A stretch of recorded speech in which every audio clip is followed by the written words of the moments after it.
¿Alguna vez has sentido un llamado que no puedes explicar?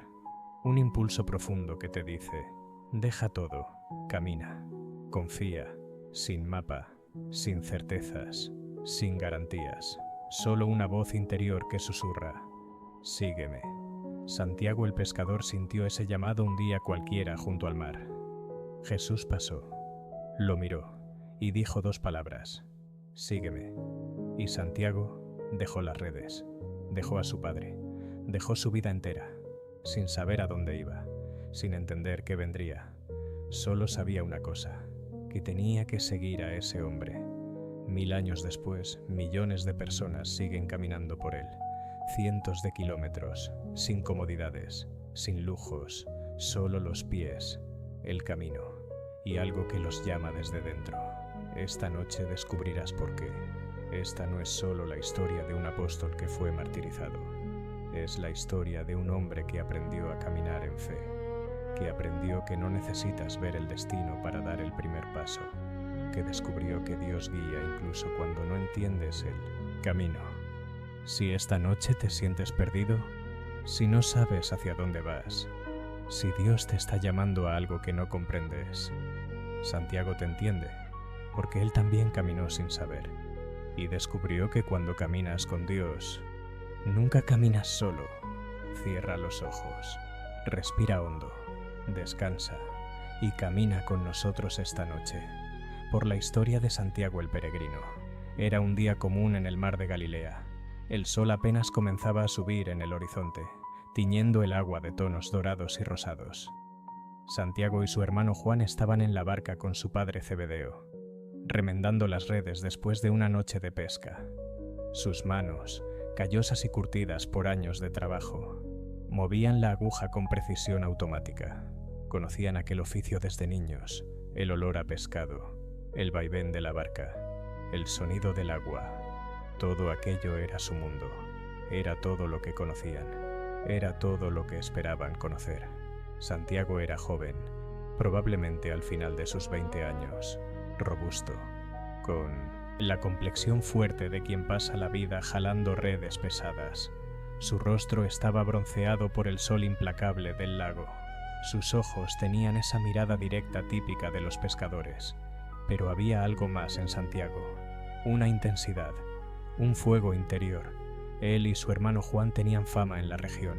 No eran pescadores tranquilos y pacientes, eran impetuosos, rápidos para la ira, explosivos.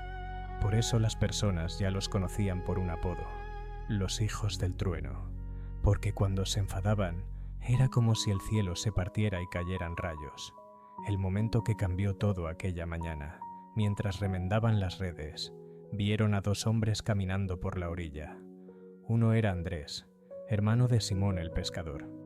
El otro era un hombre del que Santiago había oído hablar, un rabino itinerante de Nazaret, Jesús de Nazaret, el carpintero que había dejado su oficio para predicar. Las historias sobre él ya circulaban. Decían que enseñaba con una autoridad que ningún otro rabino poseía, que sus palabras no eran citas interminables de otros maestros, sino algo fresco, algo nuevo, algo que penetraba directo al corazón. Santiago observó mientras los dos hombres se acercaban, y entonces Jesús hizo algo completamente inesperado. Se detuvo junto a la barca de Zebedeo, miró directamente a Santiago y a Juan, y dijo con una voz que era al mismo tiempo suave y absolutamente autoritaria, «Sígueme». No fue una invitación educada, no fue una sugerencia tentativa. Fue un llamado, una orden, un decreto que no admitía negociación. Y había algo en aquella voz, algo en aquellos ojos, que cortó a través de todas las defensas de Santiago, como un cuchillo caliente cortando mantequilla. En aquel momento Santiago sintió algo que nunca había experimentado. Era como si toda su vida, todos sus años pescando en aquel lago, todas sus rabias y frustraciones, y aquella inquietud constante que nunca sabía de dónde venía, de repente tuvieran sentido, como si hubiera estado esperando aquel momento, sin saber qué estaba esperando. Su mente gritaba objeciones, tenía responsabilidades, tenía un padre que dependía de él, tenía un negocio familiar, tenía una vida establecida. No podía simplemente dejar todo y seguir a un rabino itinerante, sin recursos, sin plan, sin garantías de nada. Pero su corazón, aquel corazón impetuoso e imposible de controlar, ya había decidido. Y cuando el corazón de Santiago decidía algo, no había argumento racional que pudiera detenerlo. Miró a su hermano Juan. Vio en los ojos de su hermano el mismo fuego, la misma certeza loca. Vio que Juan también lo había sentido, aquella certeza inexplicable de que sus vidas acababan de cambiar para siempre. Entonces, sin una palabra, los dos hermanos dejaron las redes en la barca. Miraron a su padre Zebedeo, que los observaba con una mezcla de sorpresa y algo que parecía comprensión resignada, y saltaron al agua poco profunda.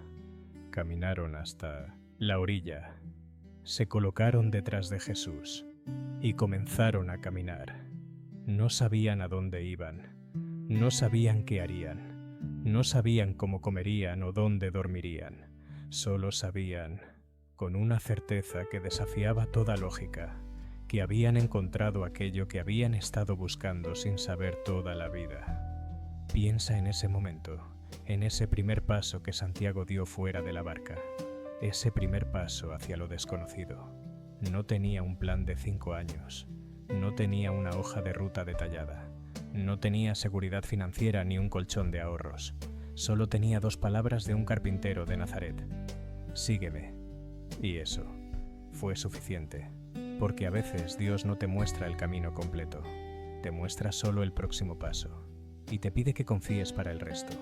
Santiago dio ese paso, y ese paso cambió la historia del mundo. Los primeros meses siguiendo a Jesús fueron una revelación constante. Santiago pensaba que sabía quién era, pensaba que entendía el mundo, pensaba que su temperamento de fuego era simplemente su naturaleza, inmutable, parte de él como el color de sus ojos. Pero Jesús comenzó a mostrarle algo diferente. Comenzó a mostrarle que aquel fuego dentro de él no era malo en sí mismo, era poderoso, era una fuerza que podía mover montañas, pero necesitaba ser dirigido, refinado, transformado de una explosión destructiva en una llama constante que iluminara en vez de quemar. Jesús los llamó oficialmente Boanerges, hijos del trueno.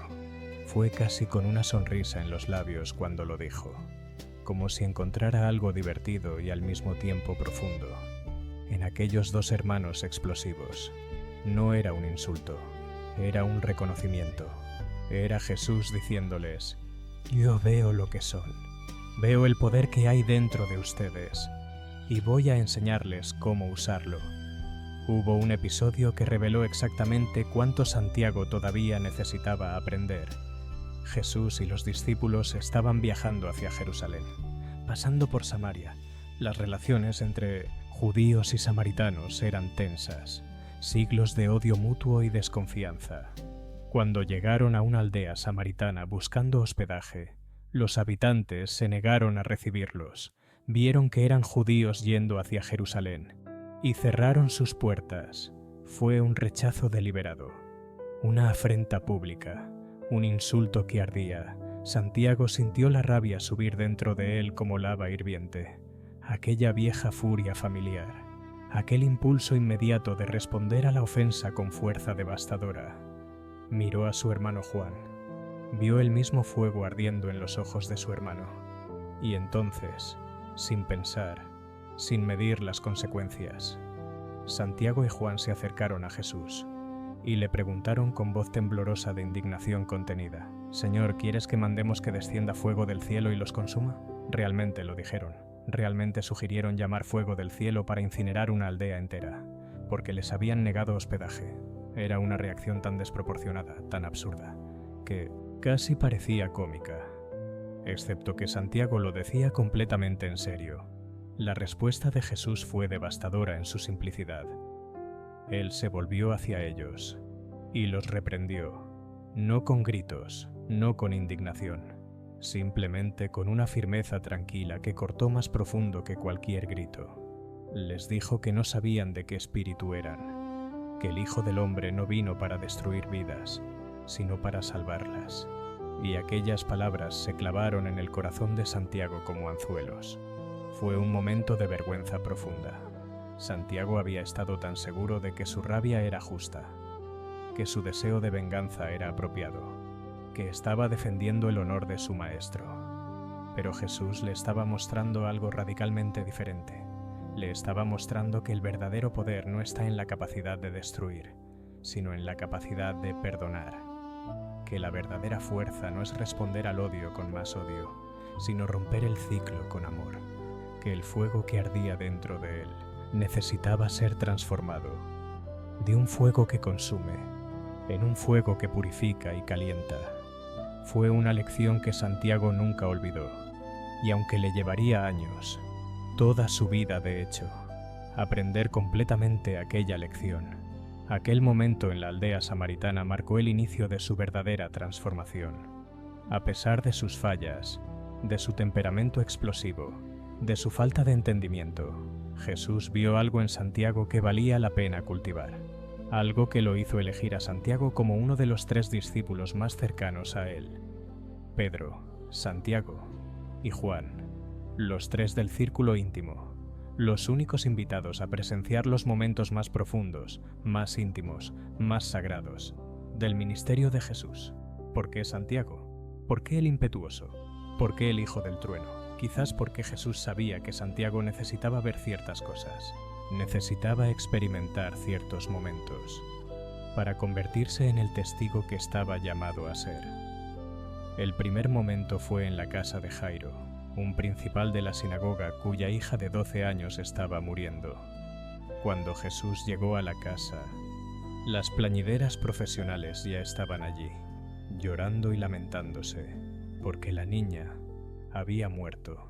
Jesús sacó a todos de la casa, excepto a los padres de la niña, y a Pedro, Santiago y Juan. Santiago nunca olvidaría lo que presenció en aquella habitación. El silencio repentino cuando las plañideras fueron expulsadas, la pequeña forma inmóvil de la niña en la cama, la piel pálida, los labios azulados, la ausencia total de respiración. Jesús tomó la mano fría de la niña y dijo con autoridad absoluta: Talita Kumi, niña, a ti te digo, levántate. Y Santiago observó, con el corazón golpeando violentamente en su pecho, mientras el color volvía lentamente a las mejillas de la niña, mientras sus ojos se abrían, mientras se sentaba y miraba alrededor, confundida sobre por qué todos la miraban de aquella manera. Acababa de presenciar una resurrección. Acababa de ver a alguien cruzar la frontera entre la muerte y la vida, y volver, y aquello cambió algo fundamental en cómo Santiago veía a su maestro. El segundo momento fue en el monte de la Transfiguración. Jesús los llevó a una montaña alta, probablemente el monte Tabor. Era un día como cualquier otro, o al menos así parecía. Subieron la montaña caminando en silencio, con Jesús un poco adelante. Cuando llegaron a la cima, Jesús se apartó para orar. Y entonces sucedió algo que Santiago no tenía palabras para describir. Ni entonces ni después, Jesús comenzó a cambiar. Su rostro comenzó a brillar, no como algo que refleja luz, sino como algo que genera luz, como si toda la gloria de Dios, que había estado contenida dentro de aquel cuerpo humano, de repente se derramase. Su ropa se volvió de un blanco deslumbrante, más blanco que cualquier cosa que Santiago hubiera visto jamás. Y entonces, 2 figuras aparecieron junto a Jesús. Santiago supo, sin que nadie se lo dijera, que eran Moisés y Elías, los 2 gigantes de la fe judía, y estaban conversando con Jesús sobre su éxodo, que estaba por cumplir en Jerusalén. Santiago cayó al suelo, aterrorizado y maravillado al mismo tiempo. Escuchó a Pedro balbucear algo sobre hacer 3 tiendas. Escuchó la voz de Dios Padre hablando desde una nube. Este es mi Hijo amado, escúchenlo. Y cuando todo terminó, cuando la luz se desvaneció y los profetas desaparecieron, y Jesús volvía a aparecer como un simple carpintero galileo, Santiago estaba temblando. Acababa de ver algo que ningún ser humano debería poder ver y sobrevivir. Acababa de presenciar la divinidad de Cristo revelada en todo su esplendor. El tercer momento fue el más oscuro. Fue en el jardín de Getsemaní, en la noche antes de que Jesús fuera crucificado. Otra vez, Jesús llevó solo a Pedro, Santiago y Juan más adentro en el jardín, dejando a los otros discípulos más atrás. Y allí, en aquella noche que olía a olivos y a tierra mojada, Santiago vio algo que lo estremeció más que la transfiguración. Vio a su maestro, aquel hombre que había caminado sobre el agua, que había calmado tormentas, que había resucitado muertos, reducido a agonía humana. Jesús estaba angustiado. No había otra palabra para ello. Su rostro estaba contraído en sufrimiento. Su cuerpo temblaba, y les dijo con voz que apenas reconocieron: «Mi alma está muy triste hasta la muerte. Quédense aquí y velen conmigo». Jesús se apartó un poco, se arrojó sobre su rostro y comenzó a orar con una intensidad que Santiago nunca había presenciado. Y Santiago intentó quedarse despierto, intentó velar, intentó estar presente para su maestro en aquel momento de necesidad desesperada. Pero no pudo, el cansancio lo venció. Y cuando Jesús volvió y los encontró durmiendo, hubo tal dolor en sus ojos que Santiago sintió como si le hubieran clavado un cuchillo en el estómago. Jesús dijo: «Así que no pudieron velar una hora conmigo». Aquellas palabras perseguirían a Santiago por el resto de su vida. En el momento en que su maestro más necesitó apoyo, él había fallado. Se había quedado dormido. Sucedió 3 veces.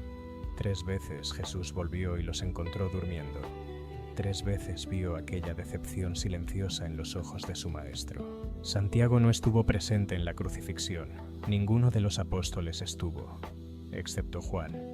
Ellos huyeron cuando Jesús fue arrestado, aterrorizados de que también serían capturados y ejecutados. Fue el momento más vergonzoso de la vida de Santiago, el hijo del trueno, el impetuoso, el que quería llamar fuego del cielo sobre los enemigos de Jesús. Corrió como un cobarde cuando su maestro fue llevado. Pasó aquellas horas terribles escondido con los otros discípulos, sintiéndose miserable, inútil, perdido. Todo aquello por lo que había dejado su vida como pescador parecía haber terminado en desastre. Jesús estaba muerto, sus enemigos habían vencido y los discípulos eran solo un grupo de hombres quebrados, escondiéndose de las autoridades. Pero entonces vino el tercer día y todo cambió. La resurrección transformó a Santiago de una manera que ninguna de las enseñanzas de Jesús durante su vida había logrado. Ver a Jesús vivo otra vez, con las marcas de los clavos todavía en sus manos y pies, pero radiante con poder y gloria. Quebró algo dentro de Santiago y lo reconstruyó más fuerte. Durante 40 días, Jesús apareció a los discípulos repetidamente. Les enseñó, les explicó las Escrituras, les mostró cómo todo lo que había sucedido era parte del plan de Dios desde el principio. Y lentamente Santiago comenzó a entender. Entendió que el poder de Dios se perfecciona en la debilidad, que la victoria más grande vino a través de lo que parecía la derrota más completa, que el reino que Jesús estaba estableciendo no era de este mundo, y no se construía con espadas y fuego del cielo, sino con amor sacrificial y entrega total. Y entonces vino Pentecostés. El Espíritu Santo descendió sobre todos ellos, en lenguas de fuego. Y Santiago sintió aquel fuego que siempre había estado dentro de él, aquel temperamento explosivo que Jesús había llamado trueno, ser finalmente completamente transformado. Era todavía fuego, era todavía intenso, era todavía apasionado, pero ahora estaba bajo control, ahora tenía propósito, ahora era el fuego del Espíritu Santo, ardiendo para iluminar el mundo con la verdad de Cristo. Los apóstoles se reunieron y, según la tradición, sortearon las regiones del mundo conocido, que cada uno evangelizaría. Algunos irían al este, hacia Persia y la India, otros irían al sur, hacia África, otros permanecerían en Judea y las regiones circundantes. Santiago recibió Hispania, la península ibérica. En el extremo occidental del mundo conocido, era considerado el fin de la tierra. un lugar salvaje y bárbaro, lleno de tribus guerreras y supersticiones paganas. Otra vez, Santiago se encontraba caminando sin saber exactamente a dónde iba, pero esta vez era diferente. Esta vez sabía quién lo guiaba. El viaje fue largo y peligroso. Santiago viajó por tierra y por mar, atravesando el Imperio Romano, hasta finalmente llegar a las costas de lo que hoy es España. Llegó probablemente por el norte, en la región de Galicia, y comenzó su trabajo de predicación. Pero Hispania fue dura con Santiago. Los habitantes eran resistentes al mensaje cristiano. Estaban profundamente arraigados en sus religiones ancestrales, sus dioses tribales, sus prácticas paganas. No veían razón para abandonar las tradiciones de sus antepasados por el mensaje de un judío sobre un carpintero crucificado, que supuestamente había resucitado. Santiago predicó con toda la pasión de su temperamento transformado. Habló de Jesús, contó sobre los milagros que había presenciado, compartió las enseñanzas, realizó algunos milagros propios en el nombre de Cristo, pero las conversiones fueron pocas. La tradición dice que solo logró convertir a 7 o quizás 9 discípulos durante todo su tiempo en Hispania. Para un hombre del temperamento de Santiago, aquello debe haber sido profundamente frustrante. Había dejado todo, había predicado con todo lo que tenía, y los resultados eran mínimos. Hubo momentos en que Santiago debe haberse preguntado si había cometido un error, si había entendido mal su misión, si Dios realmente quería que estuviera allí. El desánimo es una tentación que ataca incluso a los más santos, y Santiago no era inmune a ella. Según algunas tradiciones, durante uno de esos momentos oscuros de desánimo, Santiago tuvo una visión. La Virgen María se le apareció, todavía viva en aquel tiempo, milagrosamente transportada desde Jerusalén. Ella venía sobre un pilar de jaspe, acompañada de ángeles. María le dijo que no se desanimara, que su trabajo no había sido en vano, que algún día aquella tierra que parecía tan resistente al Evangelio se convertiría en uno de los bastiones más fuertes del cristianismo, que su tumba sería un faro de luz para millones, que debería regresar a Jerusalén, porque allí lo esperaba la corona del martirio. Regreso a Jerusalén. El círculo se cierra. Santiago regresó a Jerusalén. El año era 44 después de Cristo. Habían pasado solo unos pocos años desde la resurrección, pero parecía una eternidad. El rey Herodes Agripa primero había asumido el control de Judea. Era nieto de Herodes el Grande, aquel que había intentado matar al bebé Jesús, y como su abuelo, este Herodes también tenía miedo del movimiento cristiano, que crecía rápidamente. Los cristianos se reunían diariamente en el templo, predicaban abiertamente que Jesús había resucitado, realizaban milagros en su nombre, y el número de creyentes aumentaba cada día. Esto inquietaba a las autoridades religiosas judías y preocupaba a Herodes, que quería mantener la paz y su propio poder. Entonces, Herodes decidió actuar y eligió a Santiago como su primer blanco entre los apóstoles. El libro de Hechos registra esto con brutal simplicidad. Herodes, el rey, echó mano a algunos de la iglesia para maltratarlos y mató a espada a Santiago, hermano de Juan. Eso es todo. Solo 2 versículos.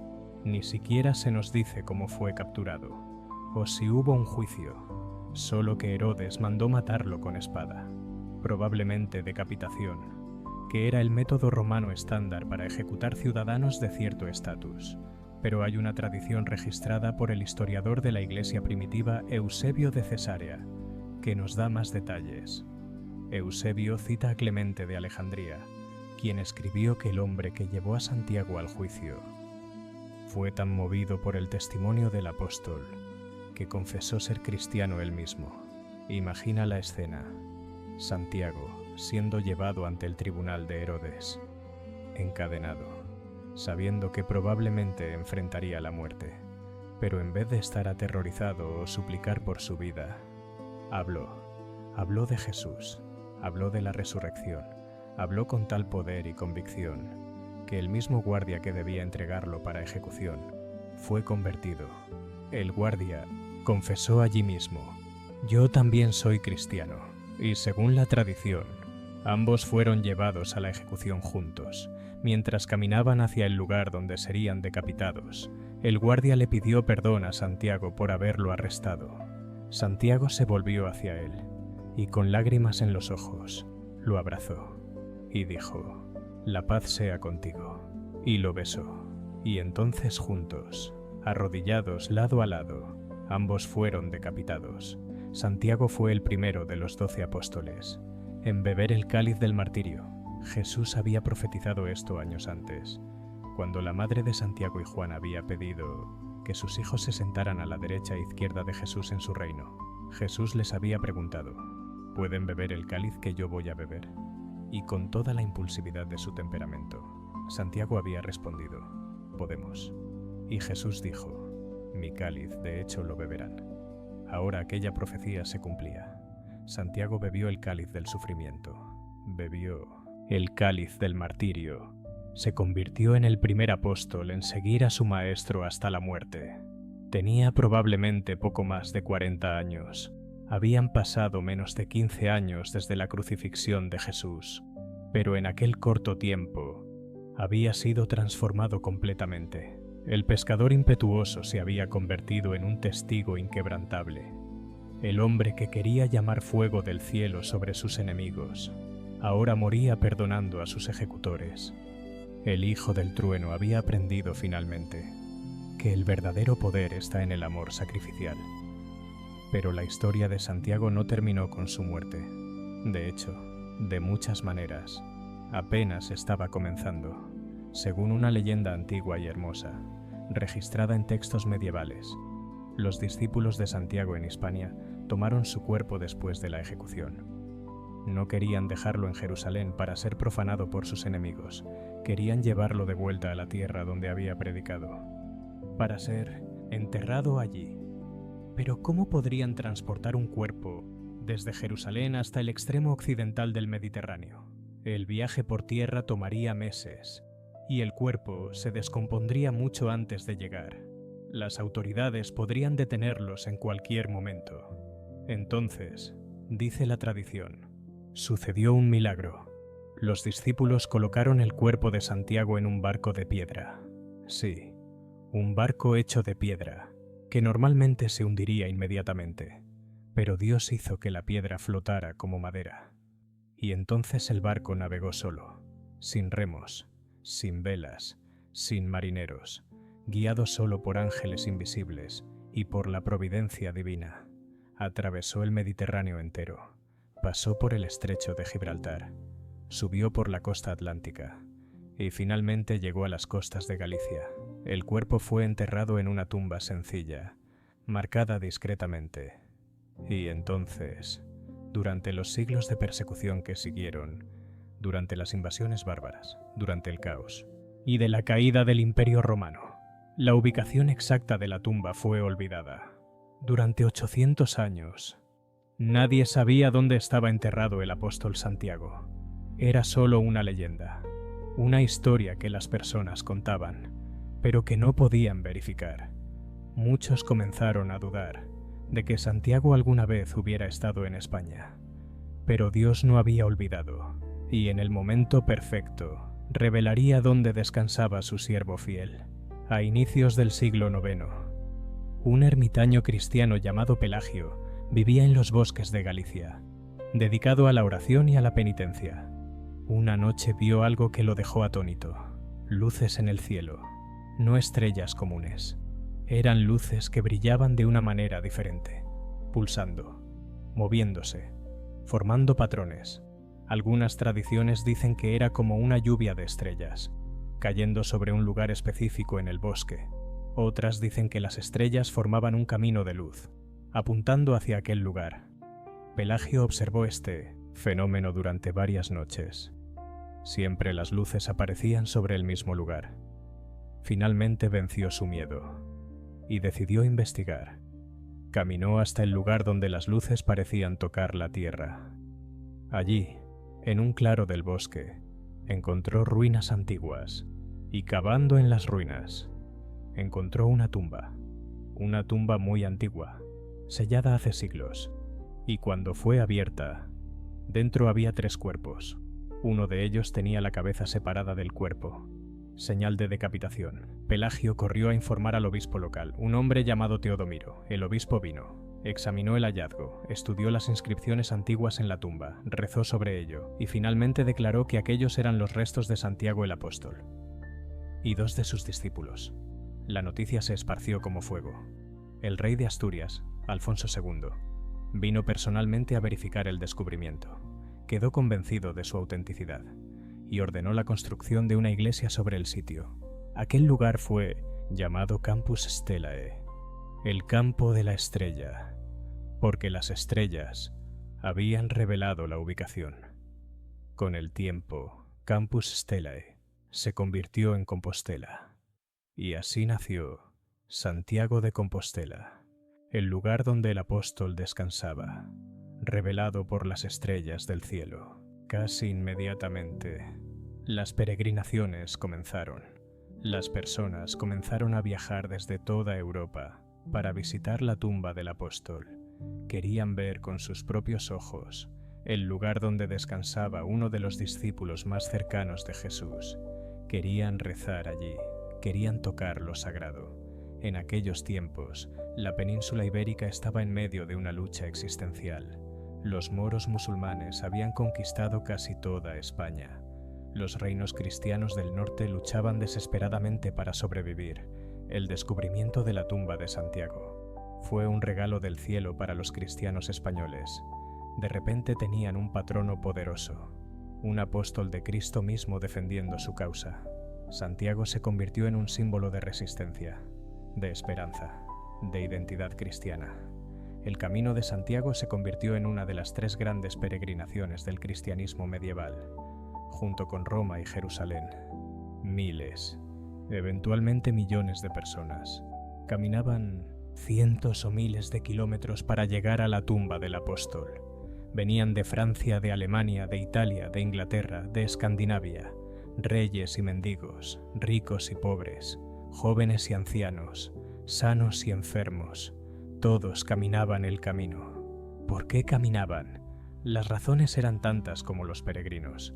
Algunos venían buscando perdón de pecados, algunos venían por penitencia ordenada por la Iglesia, algunos venían buscando curación de enfermedades, algunos venían por pura devoción, por amor al apóstol y a Cristo, pero todos compartían la misma experiencia transformadora. Días o semanas o meses caminando, los pies ampollados, los músculos doloridos, el calor del sol, el frío de la lluvia, la soledad de los caminos largos, la camaradería de otros peregrinos. El camino tiene una manera de desnudar al alma. Cuando caminas durante tanto tiempo, cuando estás reducido a lo esencial, cargando solo lo necesario en tu espalda, algo sucede dentro de ti. Preocupaciones mundanas se caen. Las máscaras que usamos en la vida cotidiana se disuelven. Te enfrentas a ti mismo, de una manera que la vida moderna rara vez permite. Y al final del camino, después de todas aquellas semanas de jornada, llegabas finalmente a Santiago de Compostela. Veías las torres de la catedral elevándose en el horizonte y algo se quebraba dentro de ti.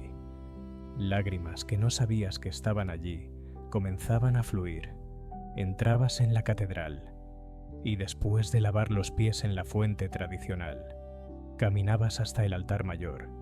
Allí, detrás del altar, había y todavía hay una estatua de Santiago, y la tradición era: abraza al santo, colocar tus brazos alrededor de la estatua y apoyar tu cabeza en su hombro. Imagina ese momento, después de todo lo que has caminado, todas las dificultades que enfrentaste, todos los miedos que venciste para llegar allí. Finalmente estás frente al objetivo de tu jornada y abrazas a aquel apóstol que también fue peregrino, que también caminó caminos difíciles, que también luchó con el miedo y la duda, antes de encontrar la fuerza para ser fiel hasta la muerte.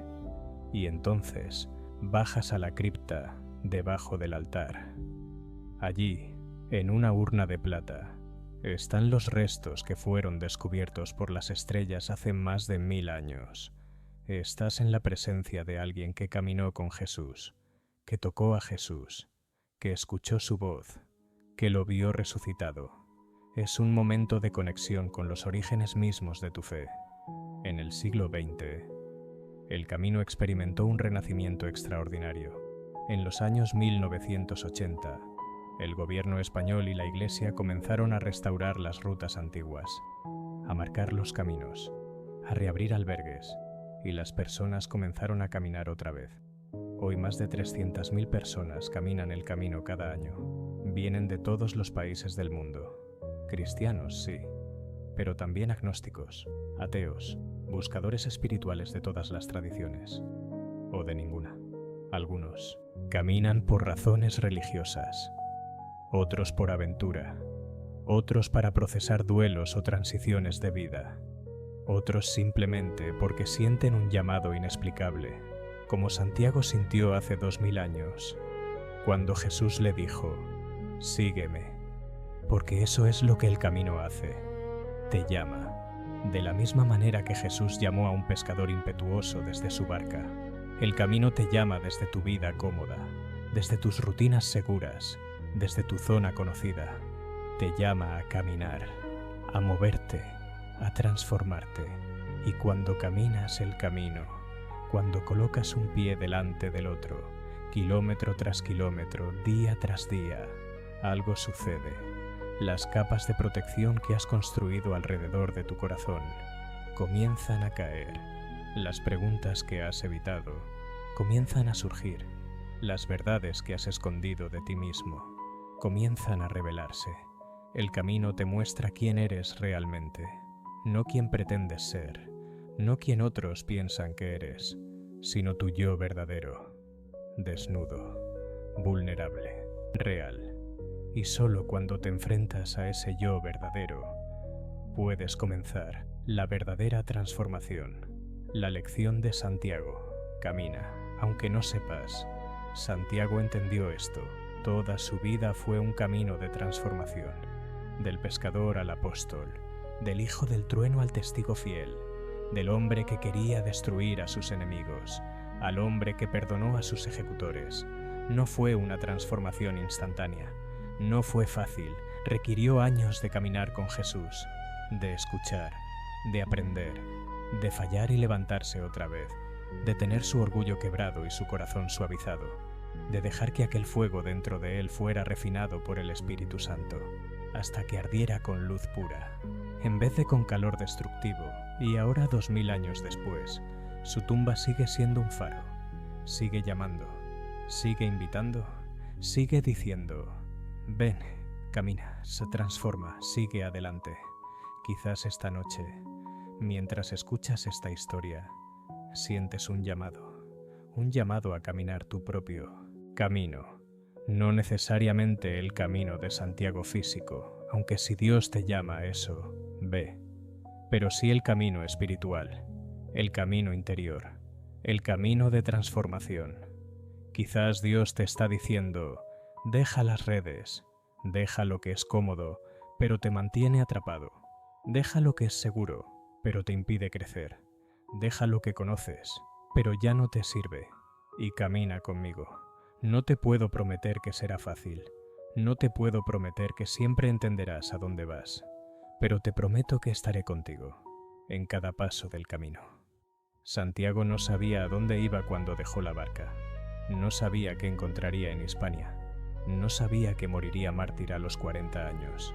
Pero sabía una cosa. Sabía en quién confiaba. Y eso fue suficiente.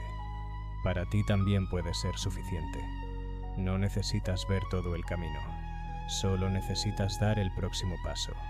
Y confiar que Dios te guía. Incluso cuando no lo sientes.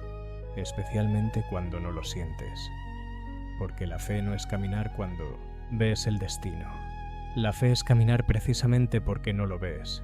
Ahora descansa, cierra los ojos, respira profundo y siente que Dios está contigo, en este momento, en esta noche, en este lugar de tu vida, donde quiera que estés en tu camino, sea que acabas de comenzar, sea que estés en medio de una lucha, sea que sientas que has perdido el rumbo. Dios está contigo, guiándote, sosteniéndote, llamándote, hacia adelante, siempre hacia adelante. Ultrea, como decían los peregrinos antiguos. Ultrea, adelante, sigue adelante. Antes de despedirnos quiero invitarte a algo muy sencillo. Si deseas seguir descansando en paz, aquí en el canal tienes otro relato esperándote. Otra historia profunda para descansar.